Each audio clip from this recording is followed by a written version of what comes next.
ये 5 दिवसीय कार्यक्रम का आज यह दूसरा सत्र प्रारंभ होने जा रहा है। जैसे कल मैंने आप सबको बताया था,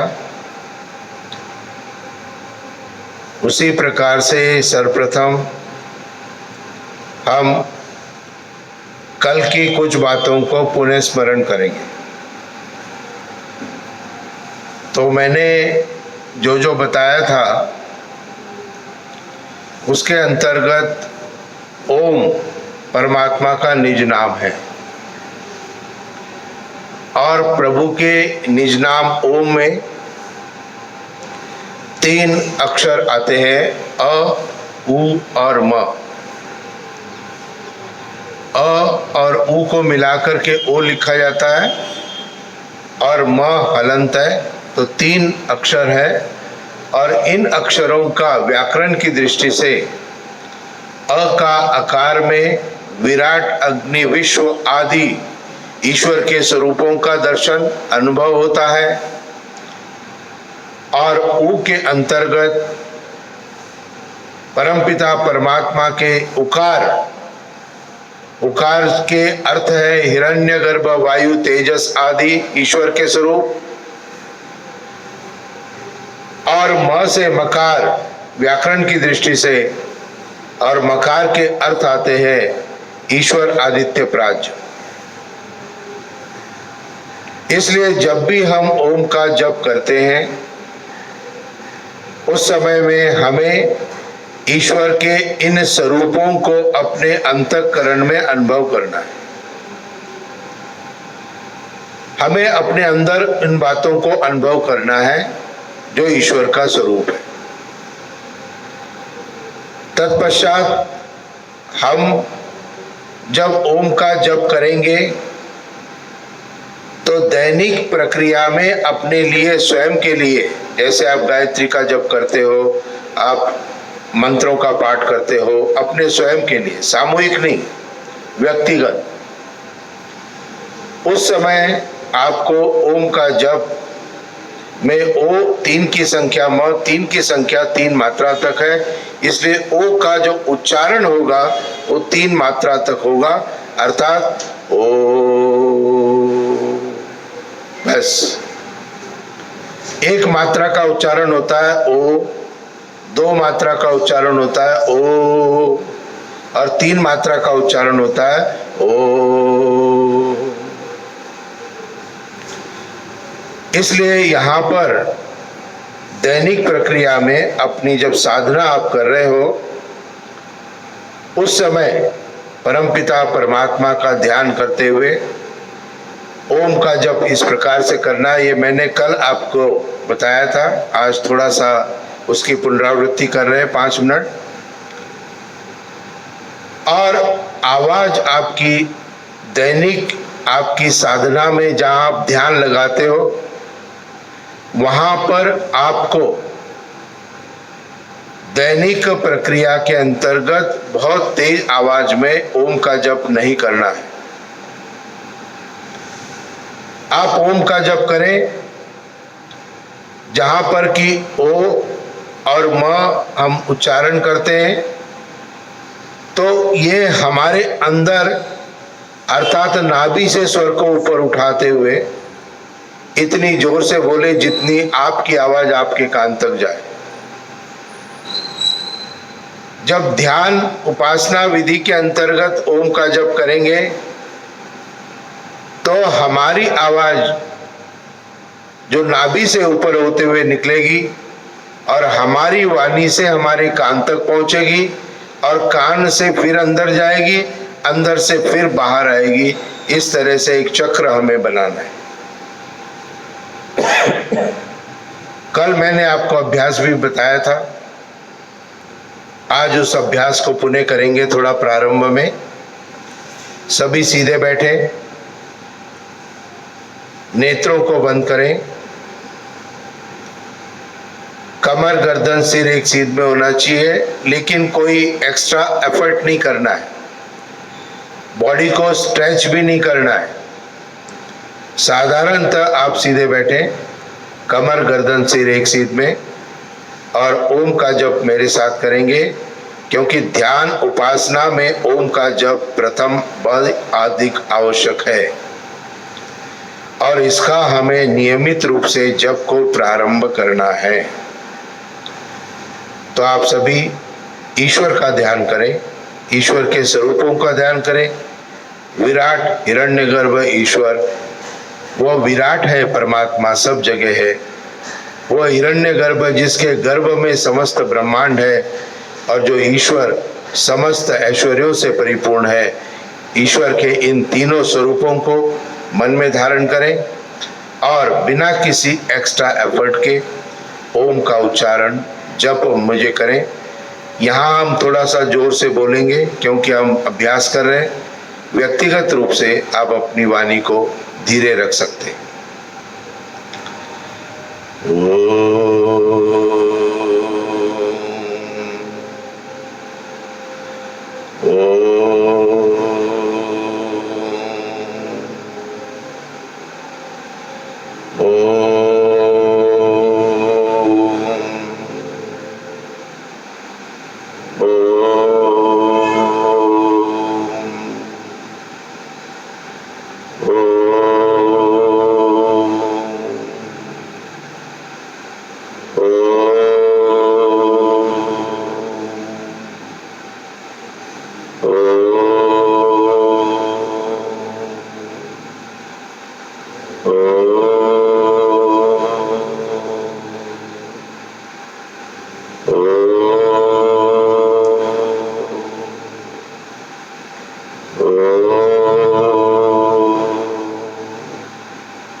अब आप सभी मन के अंदर ईश्वर से अपने लिए प्रार्थना करें।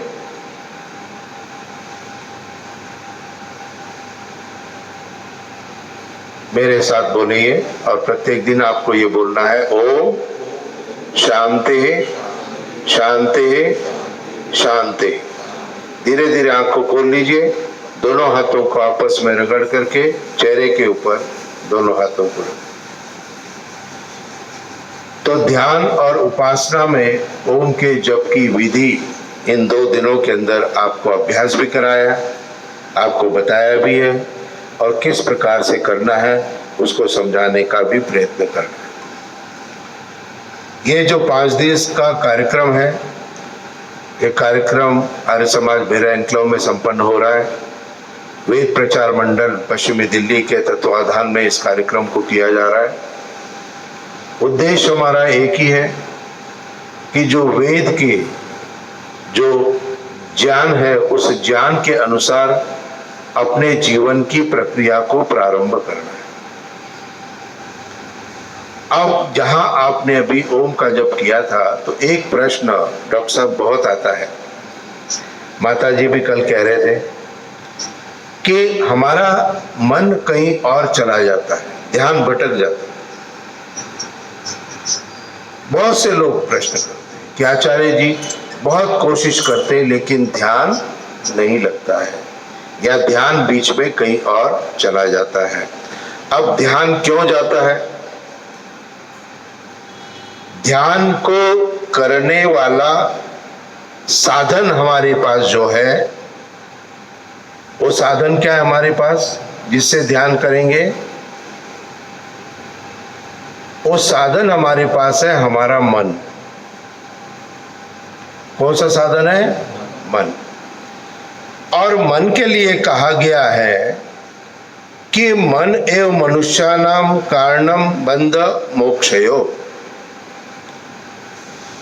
मन ही मनुष्य के बंधन और मोक्ष का कारण है। मन की वासनाएं हैं, मन की चंचलता है, और ये मन ही जब आप जप करते हो तो आपके ध्यान को भटकाता है। अब यदि आपको ध्यान करना है तो मन को समझना पड़ेगा,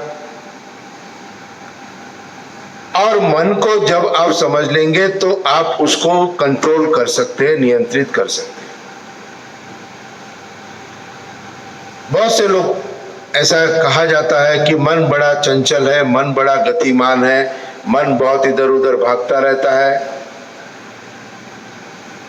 लेकिन मन क्या तत्व है इसको समझिए। जहां पर मन भागता रहता है तो हमें लगता है कि यह कोई चेतन सत्ता है, लेकिन ऐसा नहीं है। मन जड़ तत्व है। मन कैसा है बताइए? कैसा है? जड़। अब जड़ तत्व होते हुए ये कैसे ईश्वर के ध्यान के लिए आवश्यक है? इस प्रकार से हमें अपने लक्ष्य यानी कि मेरी आत्मा को ईश्वर का जब ध्यान करना है तो मेरा लक्ष्य है ईश्वर की समीपता को प्राप्त करना, जिसको हम उपासना कहते हैं। अब ये जो हमारा लक्ष्य है परमात्मा की समीपता, और हमारा जो साधन है मन, ये कैसे कार्य करता है, और इस बात को जानना है, समझना है कि संसार के अंदर, पूरे ब्रह्मांड के अंदर यदि कोई चेतन सत्ता है तो केवल दो सत्ताएं हैं जो चेतन है। एक सत्ता है परमपिता परमात्मा, और दूसरी सत्ता है हमारे अंदर स्थित आत्मा या जीवात्मा। बाकी सब कुछ जड़ है। तो ध्यान और उपासना के लिए मन किस प्रकार से कार्य करता है, मन कैसे ईश्वर तक हमें पहुंचाता है, तो यहां पर जब मैं अपने घर से यहां तक पहुंचा तो मैं स्कूटर से आया, मैं कार से आया और यहां पहुंच गया। डॉक्टर साहब ने पूछा आचार्य जी कैसे आए? मैंने कहा कार से आ गए। अब कार के अंदर क्या इतनी सामर्थ्य है कि मैं उसमें बैठ जाऊं और वो अपने आप यहां पर ले आए मुझे? है सामर्थ्य? और कार क्या चेतन है या जड़ है? बताइए बताइए। जड़ तत्व है। लेकिन हम अपनी आत्मा की गुणवत्ता का उपयोग करते हुए, मन को नियंत्रित करते हुए, सही प्रकार से गाड़ी चलाते हुए यहां तक पहुंच गए। तो हमने क्या किया? हमने अपना साधन जो हमारे पास था उस साधन का हमने प्रयोग किया और अपने लक्ष्य तक पहुंच गए। यही स्थिति हमारी ध्यान और उपासना में परमात्मा की समीपता के प्राप्त करने के लिए अंतर्गत है। इस मन को परमात्मा में स्थिर करना है। इसीलिए मैंने आपको ओम के जप के अंदर ईश्वर के स्वरूपों को ध्यान करने के लिए कहा गया है। और इस बात को भी आपको समझना है कि मन एक बार में एक ही चीज का ध्यान करता है। आप बैठे सुन रहे हैं मुझे, और सुनते सुनते यदि आपको कुछ और ध्यान आ जाए दूसरा, आपको मेरे शब्द सुनाई देंगे क्या? नहीं देंगे। क्यों? क्योंकि मन कहीं और चला गया है। तो हमारा जो मन है, ये ध्यान के लिए मन की एकाग्रता अति अधिक आवश्यक है। और हमारी सबसे बड़ी समस्या क्या है? हमारी सबसे बड़ी समस्या यह है कि हमारा मन हमारे कंट्रोल में है कि नहीं माता जी? ये बात है? अब बताइए मुझे, यहां जितने लोग बैठे हैं, कोई गुस्सा करना चाहता है क्या? लेकिन हो जाता है। क्यों हो जाता है? क्योंकि मन यानी कि आत्मा कमजोर है। मन तो जड़ तत्व है, आत्मा के अंदर ताकत नहीं है, तो आपका मन भी कमजोर बना रहेगा। और आत्मा यदि सशक्त है, यानी कार चलाने वाला सचेत है, तो वो तो लक्ष्य तक पहुंचा सकता है। और कार चलाने वाला यदि सचेत नहीं है, तो हॉस्पिटल पहुंचा सकता है। इसलिए हमारी आत्मा परमात्मा की समीपता को ध्यान और उपासना के माध्यम से प्राप्त करने का प्रयत्न कर रही है। निरंतर हम प्रयास में हैं, प्रत्येक दिन हम कर रहे हैं, लेकिन हम ये अनुभव करते हैं कि कोई भी अंतर विशेष नहीं आ रहा है। कारण यही है कि हमारा मन उपासना के समय, ईश्वर के ध्यान के समय कुछ और चीजों का चिंतन करता रहता है। अब इस मन को कैसे हम व्यवस्थित करें, कैसे कंट्रोल में करें? बच्चे बैठे हुए, आइसक्रीम का कभी यहाँ जाते हुए सड़क पे पापा मम्मी के साथ, आपके माता पिता के साथ जा रहे हो बच्चों, और आइसक्रीम का कहीं ठेला दिखाई दे, क्या मन में आता है? आइसक्रीम खानी है। ये मन की अत्यधिक वासनाएं, सांसारिक विषय वासनाओं को हमें समाप्त नहीं करना है। इसको क्या करना है? कंट्रोल करना है। बच्चे कैसे कंट्रोल करेंगे? अब माता पिता से बोल दिया आइसक्रीम खानी है, माता पिता ने मना कर दिया, तो जब माता पिता मना कर दिया तो हम क्या करते हैं? हम रोना शुरू कर देते हैं बच्चे। अब आपकी आत्मा कमजोर है इसलिए रो रहे हो। आपको अपनी आत्मा को यदि सशक्त करना है, तो आपने कहा, उन्होंने मना कर दिया, कोई बात नहीं, फिर कभी खा लेंगे। उस बात को बहुत सहजता से यदि हम अपने अंदर धारण कर लें, तो हमारी उन्नति हो सकती है।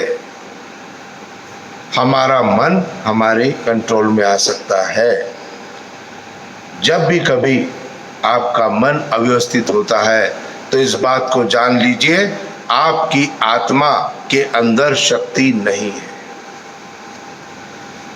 एक शंका एक व्यक्ति ने की, क्योंकि इसके अंतर्गत हम शंका समाधान को भी ले रहे हैं। एक व्यक्ति ने शंका की कि आचार्य जी, ईश्वर का ध्यान मैं नहीं करता हूं, लेकिन मैं बहुत अच्छे काम करता हूं। मैंने कहा, ईश्वर का नित्य प्रति ध्यान करना आवश्यक है। कहते हैं क्यों आवश्यक है? मैं तो अच्छे कर्म कर रहा हूं। मैंने कहा, जब आप ईश्वर का ध्यान करते हो तो आपको दो मुख्य बातें प्राप्त होती है, और ये दोनों बातें केवल ईश्वर की समीपता को, ईश्वर का ध्यान करने से, ईश्वर की समीपता को प्राप्त करने से ही प्राप्त हो। क्या बातें हैं जो प्राप्त होगी? सबसे पहली बात, ईश्वर आपकी आत्मा के अंदर बल को प्राप्त कराएगा। मन क्यों चंचल हो रहा था? क्योंकि आत्मा कमजोर थी। और ईश्वर की उपासना क्या कराएगी शास्त्री जी? आत्मा के अंदर बल को प्राप्त कराएगी। वेद मंत्र भी आता है यजुर्वेद का, हम नित्य प्रति पाठ करते हैं, यह आत्मदा बलदा यस्य विश्व उपास। यह आत्मदा बलदा, वह परमात्मा क्या है? हमारी आत्मा के अंदर बल को देने वाला है, शक्ति को देने वाला है। अब कभी भी आप घर पर जाए,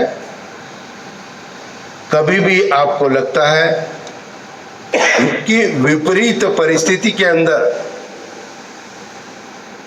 कोई चीज आपके प्रतिकूल हो रही है, और यदि आप डिस्टर्ब हो रहे हो, यदि आप विचलित हो रहे हो, तो इसको समझ लेना कि दूसरी बात का प्रभाव मेरे मन आत्मा पर पड़ रहा है।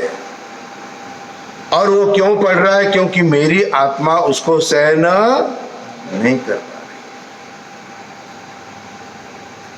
रही। ईश्वर आपको शक्ति देता है नित्य प्रति ध्यान उपासना से, आपके अंदर बल प्राप्त होता है, और यह अत्यधिक बल क्या करता है? यह आपको भयंकर से भयंकर दुखों से भी कभी आप विचलित नहीं होते। एक बच्चा साइकिल पे जा रहा था, 8-1 साल का, और साइकिल पे चलाते चलाते गिर पड़ा। लोग आगे उठाने के लिए, देखा उसके पैर में थोड़ी चोट लग गई, खून आ रहा था। उन्होंने बोला बेटा खून आ रहा है, तो उसने क्या किया? उसने रोना शुरू कर दिया। एक दूसरा बच्चा है, साइकिल पे जा रहा था, गिर पड़ा, लोग उठाने आ गए, उसके भी पैर से खून बह रहा था। लोगों ने कहा बेटा खून बह रहा है। वो लड़का कहता है कोई बात नहीं है, मैं चला जाऊंगा, कोई चिंता की बात नहीं। दोनों बच्चों के लिए एक ही परिस्थिति थी, हाँ जी जैन साहब, लेकिन दोनों के अंदर विचार अलग अलग थे। ये क्या थी? ये थी आत्मा की ताकत।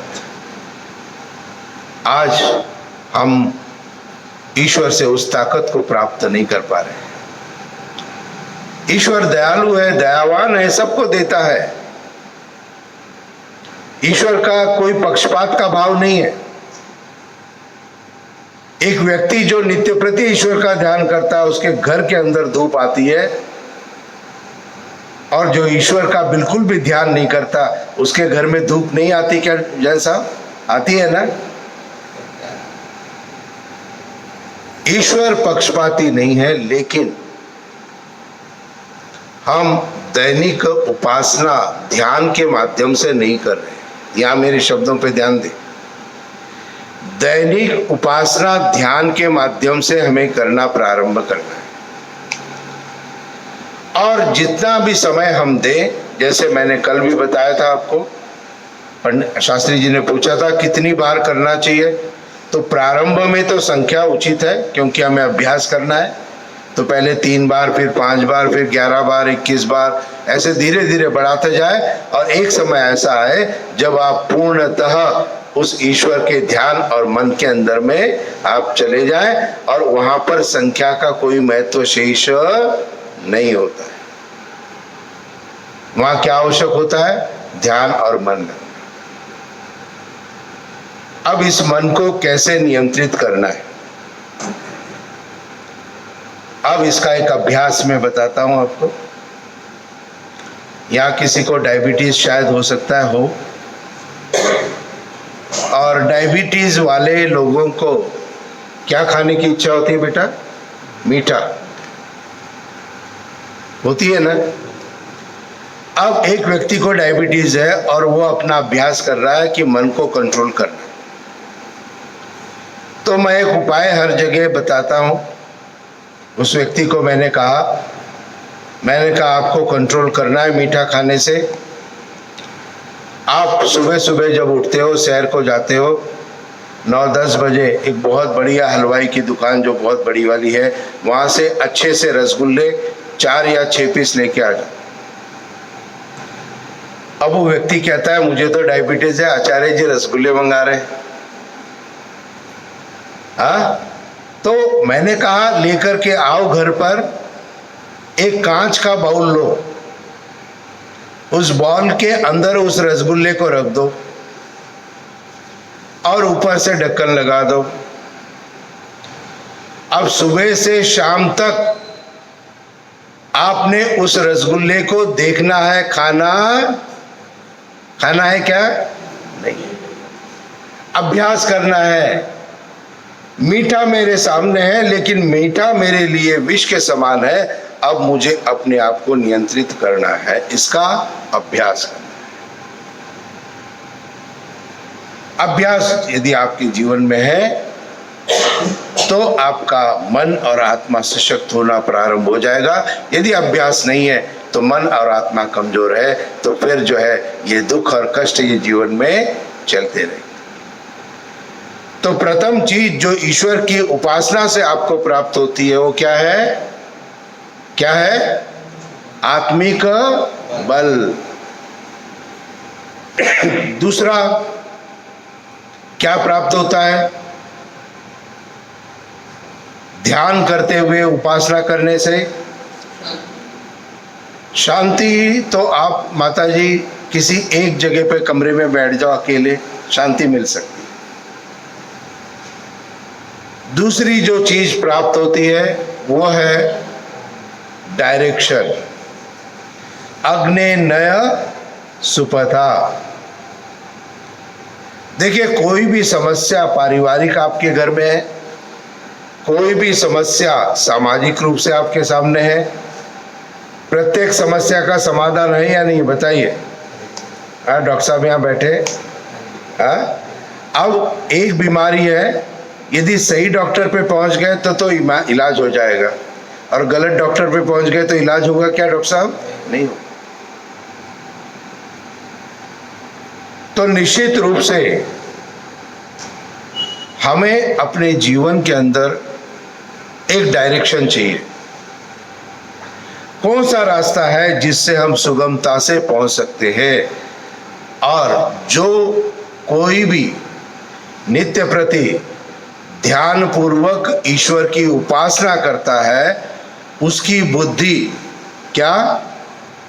उसकी बुद्धि किसके साथ जुड़ती है? ईश्वर के साथ जुड़ती है। और विचार कहाँ आते हैं? हमारे बुद्धि के अंदर क्लिक होता है फट से, एकदम से। हाँ, ऐसा परमात्मा हमें बताता है, करता है। अब हमारे परिवार में अभी एक समस्या हुई, डॉक्टर साहब अभी उपचार कर रहे हैं उसका, फिजियोथेरेपी का, मैं नाम भूल रहा हूँ आपका, जेपी सिंह। हाँ, डॉक्टर जेपी सिंह। हाँ, बेरा एन्क्लेव में इनका फिजियोथेरेपी क्लिनिक है। तो अब उंगली के अंदर चोट लगी, दर्द होना शुरू हो गया। सोचा, विचार किया, अपना उपचार किया। उसके बाद में एक डॉक्टर को भी होम्योपैथी के दिखाया, उन्होंने भी दवाइयाँ दी, और फिर होम्योपैथी डॉक्टर ने भी ये कह दिया अगले विजिट में, ये कोई अंदरूनी प्रभाव है आपका, इन दवाइयों से इसका कोई भी असर आपको नहीं। अब विचार किया कि क्या करना है। तुरंत डॉक्टर जेपी सिंह का ध्यान आ गया। मैंने फोन लगाया, डॉक्टर साहब मैं आ सकता हूं क्या? हाँ जी।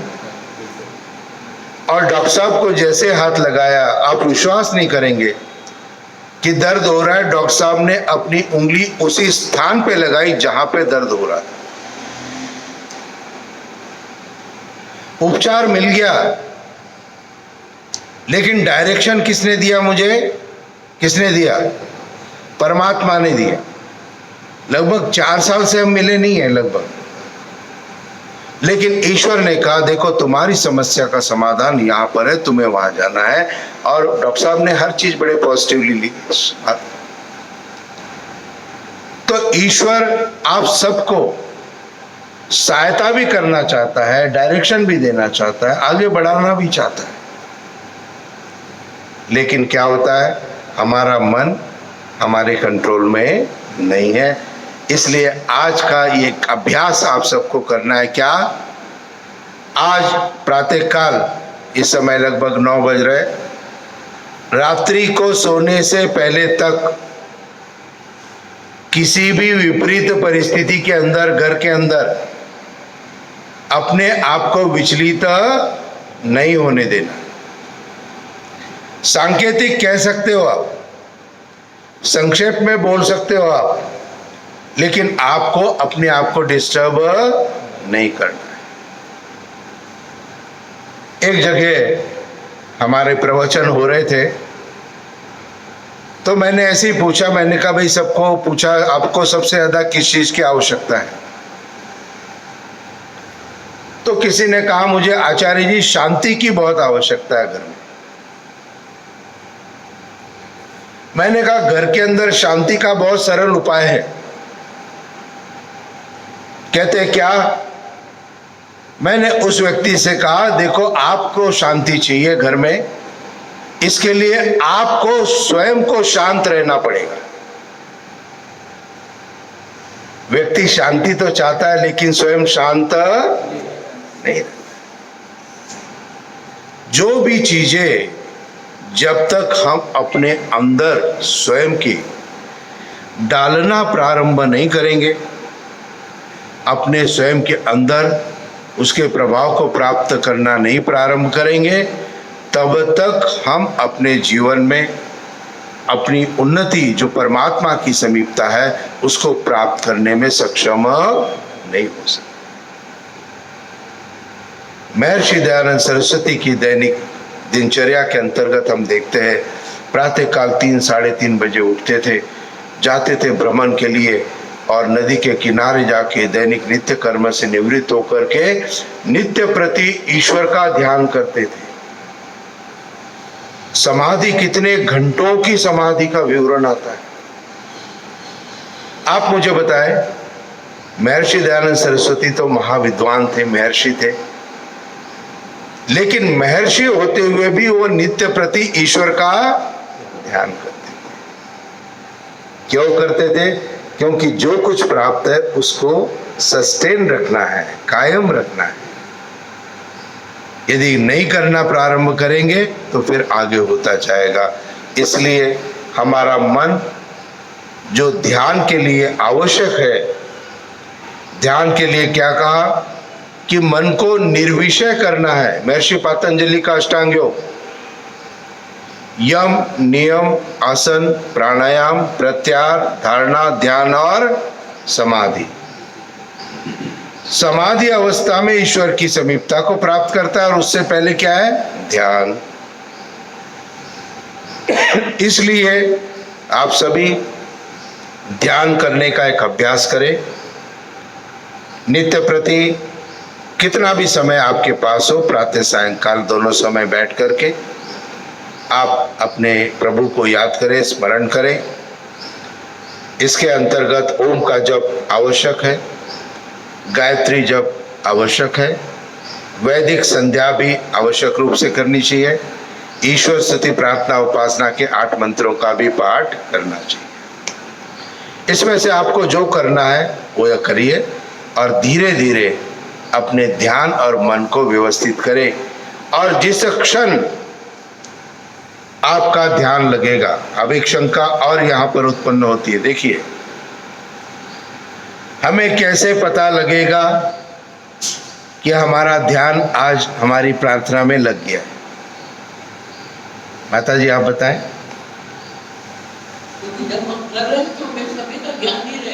समय, हाँ, समय का ध्यान नहीं रहेगा।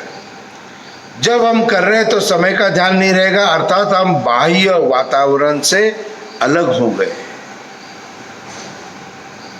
और क्या होगा?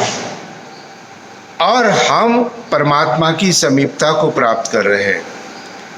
और जिस दिन आपका ध्यान उपासना में परमात्मा के साथ संलग्न आपकी आत्मा हो जाती है, तो आप प्रार्थना के बाद जब खड़े हो जाते हो तो क्या सोचते हो? आज मुझे बहुत आनंद आया। करते तो रोज है, लेकिन किसी दिन आपको आनंद प्राप्त हुआ। इसका अर्थ क्या है? उस दिन आपने ध्यान और मन को एकाग्र किया। इसलिए शास्त्र ने जो कहा, मन एव मनुष्यानाम कारणम बंध मोक्षयो, मन ही मनुष्य के बंधन और मुक्ति का कारण है। तो इसलिए इस मन को हम अपने चिंतन के अंदर रखें, हम अपने विचारों के अंदर रखें। विचलित मन हो सकता है, मन इधर उधर जा सकता है, मन को अभ्यास के माध्यम से हम नियंत्रित करने का प्रारंभ करें। तो कल जो मैंने ओम का जप बताया था, उससे कनेक्टेड आज ध्यान के लिए मन को कैसे हम नियंत्रित करें, कैसे हमें अभ्यास करना है, एक ही बात मैंने बताई। आपका शुभ नाम? सुबोध जी। एक ही बात मैंने बताई कि विपरीत परिस्थिति के बाद भी हमें अपने आप को नियंत्रण में रहना है। हमारा कुछ स्वभाव होता है, हमारी कुछ आदतें होती है। क्या होती है? आदतें, स्वभाव। ये बदलना बहुत मुश्किल है, बहुत कठिन है, लेकिन उसको कंट्रोल करना, उसको नियमित करना, उसको मिनिमाइज करना हमारे वश में। तो इसलिए हमारी जो भी शंकाएं हों ध्यान के विषय में, ईश्वर के विषय में, आपको कोई शंका होती है आप पूछ सकते हैं। जितना मैंने आज आपको बताया है, आपको समझ में कोई भी प्रश्न है इस विषय पर या अन्य किसी विषय पर भी, तो आप पूछ सकते हैं। लोकेश,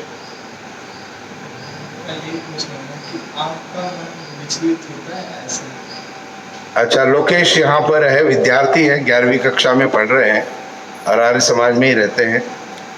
तो इन्होंने मुझे पूछा है कि आपका मन विचलित होता है या नहीं होता है, मुझे प्रश्न किया है। देखो, विचलित तो प्रत्येक का, मनुष्य का हो सकता है। क्यों? क्योंकि परिस्थितियां उत्पन्न होती हैं। मैंने एक बात कही, परिस्थिति उत्पन्न होने के बाद भी अपने स्वयं के नियंत्रण में अपने आप को रखना है। अब मन विचलित हो गया गुस्सा करने का, अब मन विचलित हो गया गुस्सा करने का, तो क्या किया? मौन धारण कर लिया। क्या किया? अब जहां मौन धारण कर लिया उस समय में, तो वहां क्रोध होगा क्या? हो गया कि नहीं? तो इसलिए ये जो हमारे सामने परिस्थितियां आती है, मेरे सामने भी आती है, ये सभी परिस्थितियां किस लिए आती है आप बताइए? इसलिए आती है क्योंकि ईश्वर मेरी परीक्षा लेना चाहता है। क्या करता है ईश्वर? आज आप सभी एक संकल्प लेकर के, जितने हमारे लोग यहाँ पर जुड़े हुए हैं गूगल के माध्यम से भी, वो सभी आज पूरे दिन का एक संकल्प लेंगे कि घर के अंदर कैसी भी परिस्थिति हो, आज मुझे अत्यधिक क्रोध नहीं करना है। क्रोध यदि आता है तो एक सेंटेंस को बोलना है। जैन साहब, कितना? एक सेंटेंस। और एक सेंटेंस में यदि आपकी आत्मा को संतोष नहीं होता है तो आप मैक्सिमम 3 सेंटेंसेस, कितने? 3 वाक्यों को आज बोलेंगे। इस बात का संकल्प धारण करो। आप में से कौन कौन है जो इस संकल्प को धारण करता है? हाथ खड़ा करे थोड़ा।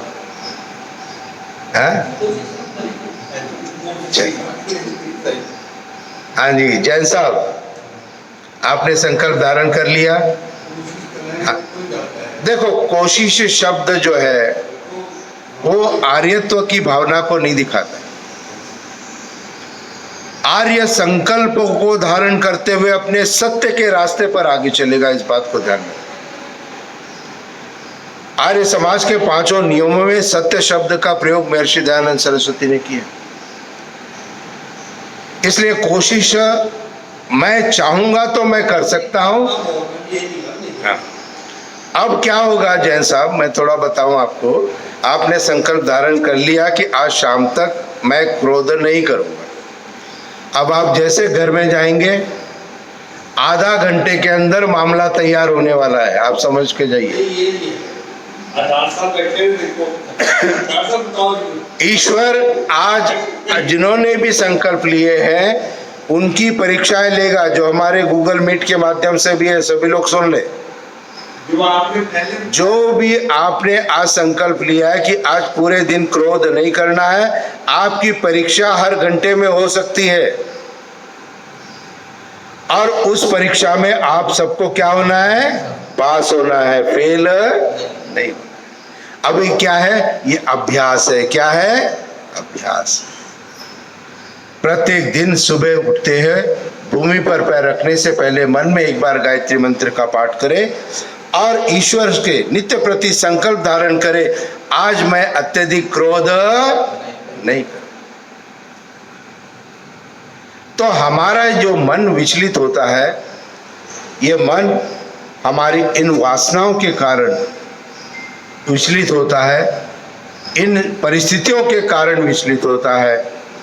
और ध्यान रखें, परिस्थितियां हम बदल नहीं सकते, दूसरा व्यक्ति क्या कह रहा है उसको हम रोक नहीं सकते हैं, लेकिन हम अपने आप को कंट्रोल कर सकते हैं, समझा सकते हैं। और महर्षि दयानंद सरस्वती ने एक बात कही है कि जहां पर उत्तर यदि नहीं देना हो वहां मौन रहना ही उचित है। महर्षि का वाक्य है, वहां क्या करना है? मौन रहना ही उचित है। हाँ जी, गूगल मीट के माध्यम से भी हमारे लोग जुड़े हुए हैं।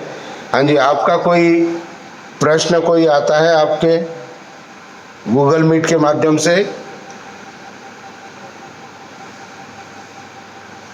हाँ जी, किसी का कोई प्रश्न? हाँ जी, कोई शंका आप लोगों की? लोकेश?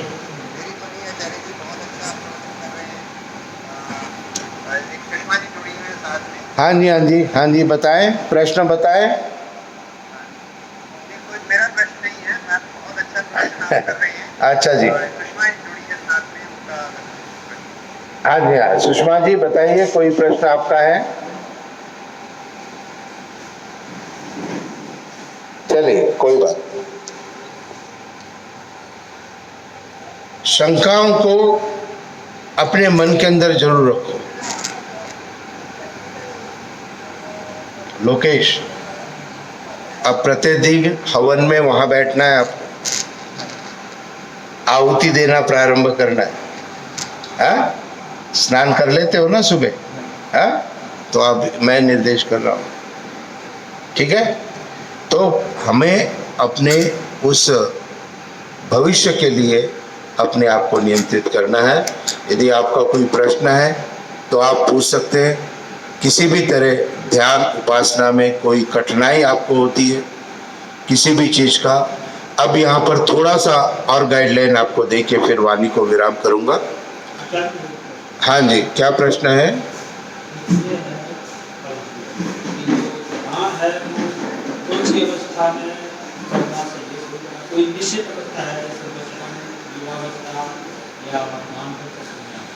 हाँ, यहाँ के शास्त्री जी ने एक प्रश्न किया, शंका की है कि ईश्वर के ध्यान के लिए ब्रह्मचर्य आश्रम, गृहस्थ आश्रम, वानप्रस्थ, संन्यास आश्रम, यही है प्रश्न आपका? देखिए, ईश्वर के ध्यान के लिए हमें ब्रह्मचर्य से उसके ज्ञान को प्राप्त करना है कि किस विधि से कैसे हम ईश्वर की समीपता को प्राप्त करें। गृहस्थ आश्रम में आने के बाद ईश्वर की समीपता के लिए जो मन का कंट्रोल है उसका अभ्यास करें, अपनी वासनाओं के ऊपर नियंत्रण करना सीखें। वानप्रस्थ के अंतर्गत हम ईश्वर के चिंतन के लिए क्या आगे बढ़ सकते हैं उसका स्वाध्याय करना प्रारंभ करें। और अंतिम अवस्था जो सन्यास की है, उस सन्यास की अवस्था जो कि आश्रम व्यवस्था के अनुसार मैं आपको बता रहा हूं, क्योंकि प्रश्न उनका वही था। वैसे कभी भी किसी भी आश्रम में ईश्वर की समीपता को प्राप्त किया जा सकता है, लेकिन सन्यास आश्रम के अंदर में क्या करना है? ये करना है कि अपने जीवन को यज्ञमय बनाना है। क्या बनाना है? जीवन को यज्ञ। सब कुछ त्याग दिया, न पुत्रेष्णा, न वित्तेष्णा, न लोकेष्णा, कोई भी तरह की ऐष्णा जब व्यक्ति के अंदर नहीं होती है या इच्छा नहीं होती है, तो जब इच्छाएं समाप्त हो गई है तो ईश्वर की ध्यान की अवस्था प्राप्त हो जाती है। तो आश्रम व्यवस्था के अंतर्गत यह है। लेकिन क्या महर्षि दयानंद सरस्वती की जीवनी में भी आता है, एक व्यक्ति ने प्रश्न किया था कि क्या ब्रह्मचर्य से संन्यास लिया जा सकता है क्या? महर्षि दयानंद का उत्तर यह था कि ब्रह्मचर्य के बाद में यदि उसके अंदर इतनी सामर्थ्य हो अपनी कामनाओं को, इच्छा को पूर्ण करने से अलग होकर के ईश्वर का ध्यान करने की, तो वह ले सकता है। लेकिन यदि कामनाएं मन के अंदर है तो फिर ब्रह्मचर्य से संन्यास लेने की आवश्यकता नहीं। कल उपासना के विषय में थोड़ा चिंतन आपको दूंगा। मेरा फोन नंबर आप सबके पास है और मेरे YouTube चैनल में भी आप आचार्य इंद्रदेव सत्यनिष्ठ, आचार्य इंद्रदेव सत्यनिष्ठ YouTube में डालेंगे तो मेरे 200 से अधिक प्रवचन आपको मिलेंगे। आप अपने ज्ञान को बढ़ाइए। देखिए, ज्ञान ही एक माध्यम है जो कि आपको आगे तक ले जाएगा। अब यहां क्या करते हैं, यहां हमने बहुत अधिक ज्ञान प्राप्त करने का प्रयत्न तो किया है। कितने वर्ष हो गए आर्य समाज से जुड़े हुए? 50 वर्ष हो गए जी, 60 वर्ष हो गए जी, 30 वर्ष हो गए। लेकिन परिवर्तन क्यों नहीं हुआ? लेकिन हमारी वासनाओं पे हमारा नियंत्रण क्यों नहीं हुआ? महर्षि दयानंद सरस्वती ने सारी प्रक्रियाओं को सरलतम करके बता दिया है। लेकिन हम जहां के तहां क्यों हैं? क्योंकि यहां जब मैं प्रवचन कर रहा हूं आप सबको लग रहा है बहुत बढ़िया, बहुत अच्छा, बहुत अच्छा, और जैसे ही आर्य समाज के गेट के बाहर पहुंचे सब कुछ साफ हो गया। इसलिए ज्ञान प्राप्त जो होता है उसके अनुसार अपने आचरण को करना प्रारंभ करो। आपका व्यक्तित्व प्रदर्शित होना चाहिए। आपका आचरण आपके कहे के अनुसार होना चाहिए। आपका आचरण वेद के अनुसार होना चाहिए। और निश्चित रूप से उसके लिए हमें क्या प्रक्रियाएं करनी है, कैसे सरलतम विधि वेद ने बताई है, इसके ऊपर कल आपको चिंतन दूंगा कि अब हम सामाजिक व्यवस्था में रहते हुए, परिवार में रहते हुए, सारी परिस्थितियों को देखते हुए हम अपने आप को कैसे नियंत्रण में रखते हुए हम अपने जीवन में, गृहस्थ में भी उन्नति प्राप्त कर सकते, धन संपत्ति की भी प्राप्त कर सकते और सुख और शांति की भी प्राप्त कर सकते हैं। इस विषय पर कल उपासना का विषय है तो उपासना के ऊपर चर्चा करेंगे।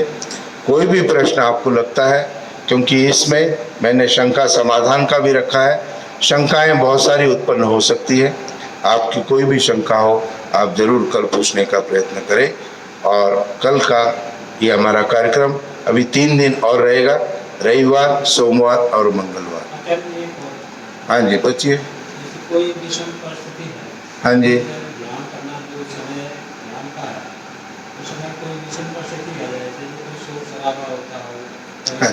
पड़ोस में हाँ जी। आ रहे हो, हाँ हाँ या कहीं यात्रा पर जा हाँ हाँ, ठीक है, ठीक है, और कोई टेंशन हो परिवार के द्वारा, ठीक है। कैसे? ऐसा है, शास्त्री जी का एक प्रश्न आया है, बहुत अच्छा प्रश्न है कि जैसे आप दैनिक कर रहे हो अपनी कोई भी प्रक्रिया, लेकिन उस दिन आपका मन बहुत डिस्टर्ब है, तो उसमें हमें क्या करना है, यही प्रश्न है। हाँ, देखिए, जो दैनिक प्रक्रिया आप समय से कर रहे हैं, यदि आप उसको कर सकते हैं तो आवश्यक रूप से करें। मन नियंत्रण नहीं है तो अभ्यास छोड़ना नहीं है। अभ्यास को यदि एक बार छोड़ दिया तो क्या होगा, धीरे धीरे वो क्या हो गया, छूटता चला जाएगा। इसलिए बैठना जरूर है, विपरीत परिस्थिति, आज ध्यान मन लगा नहीं मेरे को दैनिक में, अब मुझे क्या करना है? और जब मेरा मन शांत हो जाए, जब स्थितियां नियंत्रण में हो जाए, तो फिर से एक बार ईश्वर का ध्यान उस दिन करना है। तो आपकी जो दैनिक व्यवस्था है उसको जरूर आप नियम से पालन करें, परिस्थितियां कैसी भी हो। और यदि आप चाहते हो कि आज मुझे आनंद नहीं आया, तो फिर उसी दिन अतिरिक्त समय में जो भी आपके हिसाब से उचित आपको लगता है वो आप साधना जरूर करें। ठीक है जी? और कोई प्रश्न शास्त्री जी? ठीक है, उत्तर मिल गया, संतुष्टि? ठीक। अच्छा, यात्रा में जब जाते हैं, हाँ जी, हाँ जी, यात्रा में, हाँ जी बताएं, आप पूछिए। नहीं, वो यात्रा में जा रहे हैं तो हम मन के अंदर कर सकते हैं, जैसे मैं करता हूँ। ट्रेन में बैठे तो आंखें बंद करके मन के अंदर संध्या कर ली, किसी को पता थोड़ी है ना? अधिकतर लोग मेट्रो में जाते हैं आंखें बंद करके बैठते हैं ना। हाँ, तो उस समय आंखें बंद करके मन के अंदर गायत्री का जप कर लो, मन के अंदर ओम का जप कर लो। ठीक है? हाँ जी, आप कुछ शंका कर रहे हैं? हाँ जी, जैसे मेरे यदि कर्म श्रेष्ठ है, हाँ जी, आचरण मेरा अच्छा है, हाँ जी, तो पहला प्रश्न है क्या पूजा उपासना करनी आवश्यक है? हाँ जी, अभी इसका उत्तर देता हूँ, फिर दूसरा पूछिए। आप कल आए नहीं, कल मैंने इसका उत्तर दे दिया था। हाँ, नहीं, कोई बात नहीं, आप इसको समझिए। देखिए, कर्म अच्छे आपका किसका परिणाम है? कर्म अच्छे आपके, बताइए। क्योंकि आपकी आत्मा ईश्वर से जुड़ी है ना। अब आप दैनिक तो नहीं कर रहे हो, लेकिन पूर्व संस्कार आपके वो आपके लिए उत्तम है। लेकिन आज मैंने यहाँ पर भी, आप थोड़ा देर में आए, मैंने बता चुका हूँ कि दो चीजें प्राप्त होती है, और वो चीजें कर्म श्रेष्ठता से आपको प्राप्त नहीं होगी। आपकी आत्मा में ईश्वर बल देता है, यह आत्मदा बलदा। केवल ईश्वर की उपासना से ही आत्मा में बल प्राप्त होगा, और आत्मा में बल क्या होगा? दुखों से हम कभी घबराएंगे नहीं, कष्टों से हम घबराएंगे नहीं। और दूसरा है डायरेक्शन। क्या है? डायरेक्शन। आपको डायरेक्शन चाहिए, हर समय चाहिए, तो ईश्वर आपको आपकी बुद्धि के अंदर या किसी व्यक्ति के माध्यम से आप तक उस बात को पहुंचा देता है, और आप उससे आगे बढ़ जाते हो। इसलिए यदि आपके कर्म बहुत उत्तम है, यदि आप बहुत अच्छे कर्म कर रहे हो, फिर भी आपके लिए अति आवश्यक है। इसलिए आवश्यक मैं मानता हूं कि जैसे अब 1000 रुपये मान लीजिए मेरा खर्चा है, और मैंने 10,000 रुपये बैंक में डिपॉजिट कर लिए। अब मेरा खर्चा 10 महीने तक चल सकता है, नहीं चल सकता? बताइए। अब मुझे करने की आवश्यकता है क्या? अर्निंग नहीं करने की आवश्यकता। तो इसे ही हमारे जो डिपॉजिट्स है वो हम यूटिलाइज कर रहे हैं, वो हम प्रयोग कर रहे हैं, उसको बढ़ाना भी तो है ना आगे के लिए। तो इसलिए नित्य प्रति उपासना अच्छे कर्म के बाद भी आवश्यक आपके लिए हो जाती है। ठीक है जी? और कोई शंका? दूसरी शंका पूछ रहे थे आप? हाँ जी, आप कुछ पूछ रहे थे, और दूसरी शंका? दूसरा बात था कि मंत्र तो मैं बोल देता हूँ, हाँ, क्योंकि बचपन से माँ बाप ने मंत्र सिखा दिए, रटा दिए, लेकिन मंत्रों का अर्थ मैं शायद अच्छी तरह से नहीं जानता। हाँ, ठीक है, ठीक है, ठीक है। तो क्या उसका फल या क्या उसका असली मतलब इफेक्टिव? हाँ जी, हाँ जी, ठीक है। देखिए, आपका प्रश्न है कि मंत्र को जब हम बोलते हैं तो हम स्वभाव तो उसको बोलते जाते हैं, हम उसके अर्थ को नहीं जानते हैं। तो नहीं जानते हैं तो इसलिए हमें उस मंत्र का प्रभाव प्राप्त होगा या नहीं होगा, यही है ना। देखिए, मंत्र जब वेद के हम पाठ करते हैं तो हमारी आत्मा ईश्वर के साथ संलग्न हो जाती है। पहला काम तो ये हो गया। अर्थ आते हो या नहीं आते, अब महर्षि दयानंद सरस्वती ने यज्ञ की विधि के अंदर क्या लिखा है? 8 मंत्र ईश्वर स्तुति प्रार्थना उपासना के हिंदी में उन्होंने लिख दिए और ये कहा नित्य प्रति इसका पाठ करें। आपकी समाज में भी पाठ होता है उसका, नित्य प्रति पाठ करें हिंदी के अर्थ का। और क्या लिखा? यहां पर कर्म विशेष है, अर्थ अन्यत्र देख ले वे। अब यदि आपको उन मंत्रों के साथ अपने आप को जुड़ने की आवश्यकता है तो आप जुड़ना प्रारंभ करें।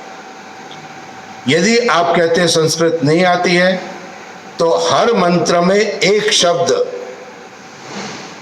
वो पूरे मंत्र की व्याख्या कर देता है। यह आत्मदा बलदा, आत्मा में बल, याम मेधाम देवगणा मेधा बुद्धि, सवितर दुरितानि परासो यद भद्रम तन्ना आसु। तो उसके अर्थ की भाव जो है हमें प्रकट होते हैं, लेकिन आपको प्रयत्न करना चाहिए भाई जी कि उसका जो अर्थ है वो पूरा समझे और फिर एक एक मंत्र के अर्थ को समझते हुए फिर आप उसको बोलना प्रारंभ करेंगे तो आपको अधिक लाभ प्राप्त होगा। मंत्र जब हम बोलते हैं तो उसके भाव को धारण करते हैं। यज्ञ जब किया जाता है तो यज्ञ के ब्रह्मा मंत्र पाठ नहीं करते। क्यों? क्योंकि यज्ञ के ब्रह्मा उन मंत्रों के अर्थ के लिए साथ यजमान के लिए प्रार्थना करते। ठीक है ना? तो आप प्रयत्न करें और प्रत्येक यज्ञ के मंत्र के अर्थ को समझने का अग्नि नय सुपथा, यहाँ सुपथ शब्द आ गया तो अच्छे रास्ते पर हम चले, संक्षिप्त में ले लिया उसको। ठीक है ना? और ज़्यादा विस्तृत करना है तो कई सारी पुस्तकों में दिया गया है मंत्र का भावार्थ शब्द। ठीक है जी, शांति पाठ। हाँ, अर्थ लिखे हुए कह रहे प्रधान जी कि उसको लेके जा सकते हैं आप। ठीक है जी।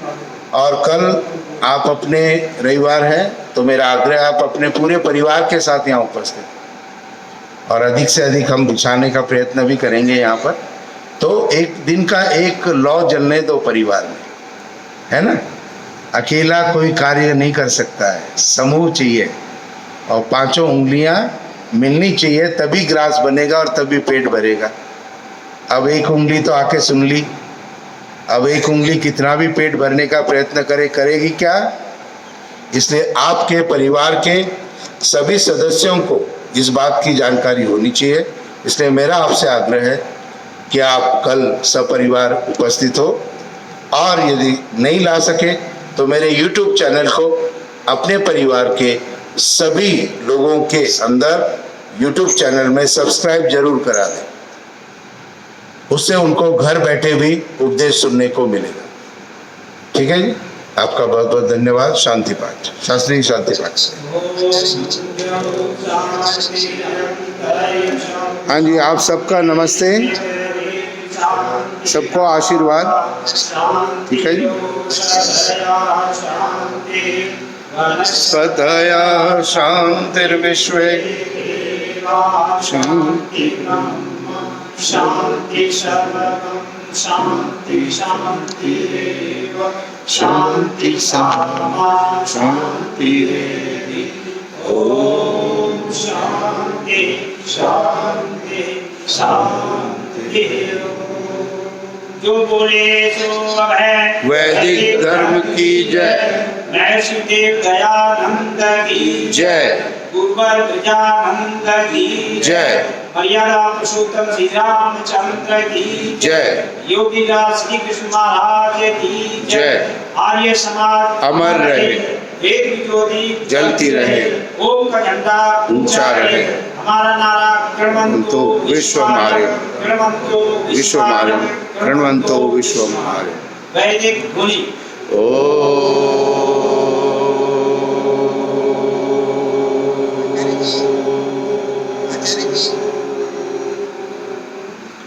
अभिवादन सबको सादर नमस्ते जी। हाँ जी।